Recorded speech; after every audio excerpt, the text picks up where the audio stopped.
Hey everybody, if you are an Alice fan, you are going to absolutely love this upcycle. I simply started by hand painting on some gesso, and then I had a little bit of a decoupage fail. And this just was not working out with the Zazzle paper I was trying to use, so I ended up ripping it right back off.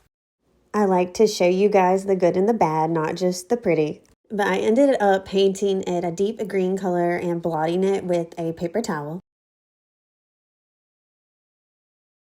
And I really wasn't thinking I was going to use this for YouTube or film it. So that's the only step I missed. But then I had an idea to grab some stamps and I just did a rough layout of my stamp placement, which was just going to be a background. Instead of decoupaging, I decided to create my own background. So I used a mix of the pastiche and ephemeral type stamps by IOD. And I also was using a black ink pad that really could have stood to be re-inked, but I did it because I wanted more of a distressed and old look. So this is just essentially a stamp collage in the background. I'm just laying my stamp on and lightly pressing all around the edges. And if I'm not going to use that stamp again, I go ahead and wipe it off with a baby wipe and sit it to the side.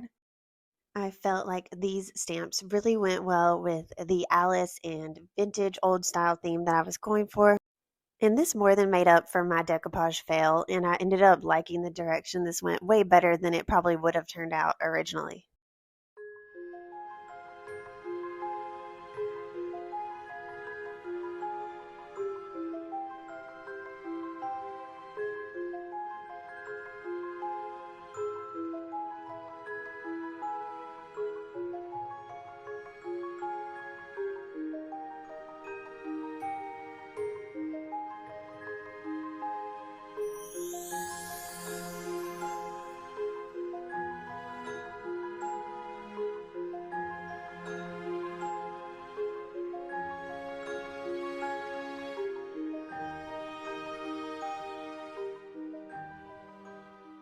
I also made sure to heat set my ink with my heat gun before moving on.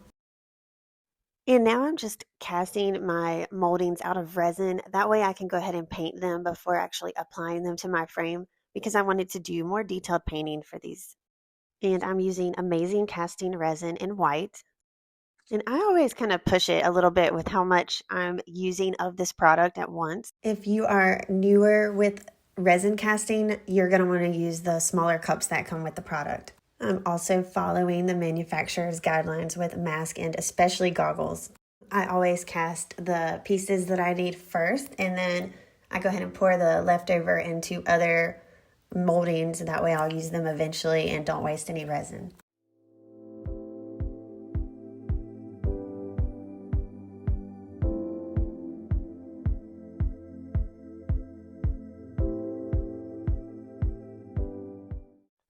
But this takes about 10 minutes to set up.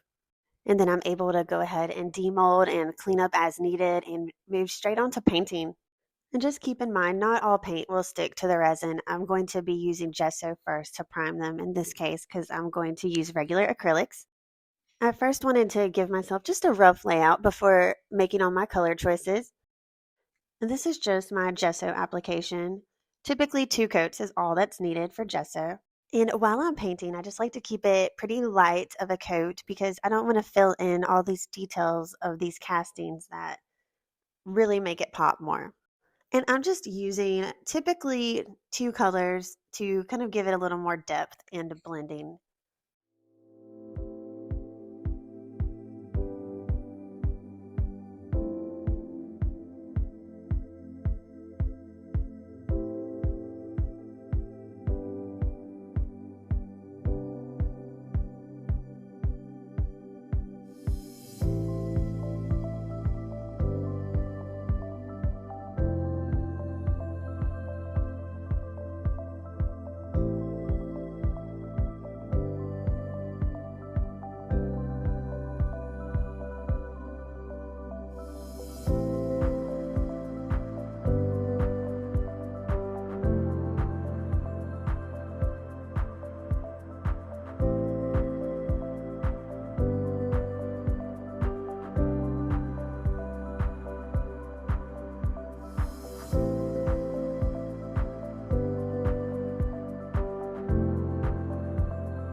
I laid my moldings out again roughly, but they're not glued down yet. And I want to go ahead and add some foil transfers to the top, just to kind of look like little vines are cascading down the frame.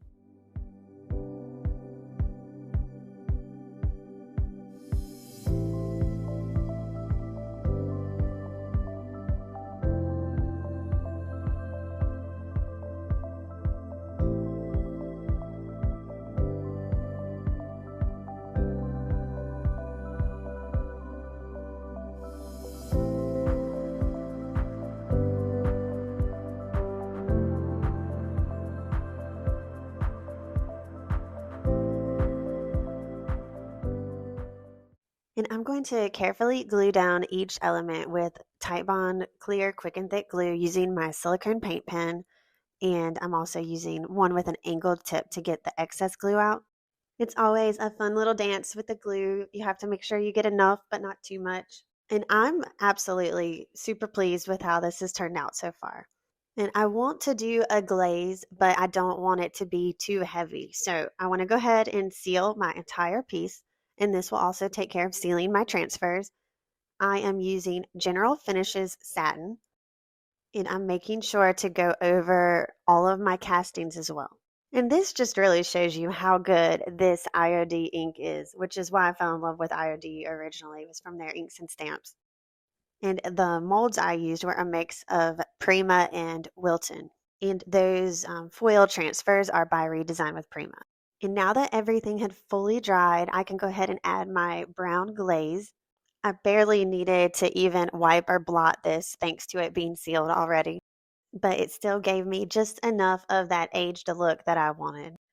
I do personally think that glazes and waxes are extremely underrated.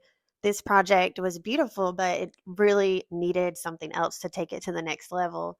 And I'm actually going to use both glaze and wax, but you have to do your glaze before applying a wax. You can also use dark wax to age, but that's still a different look, and I do that sometimes. It just depends on the project. And now I'm just using a little bit of a shop rag to go ahead and blot my brush strokes away. So I'm super excited to finish this piece. I'm going to speed up my glaze with my dryer. That way I can go ahead and add just a touch of shimmer with Celestial Wax.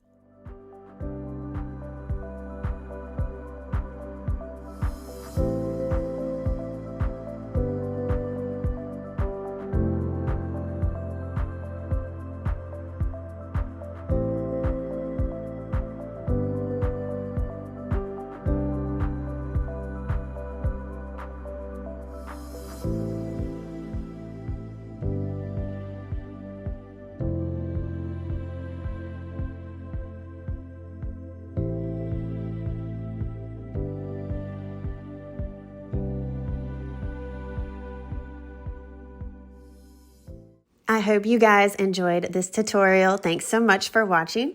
I have basically the sister to this project coming up soon, so don't forget to show some love. Hit that like button, subscribe if you're not already subscribed, and remember to have an awesome week.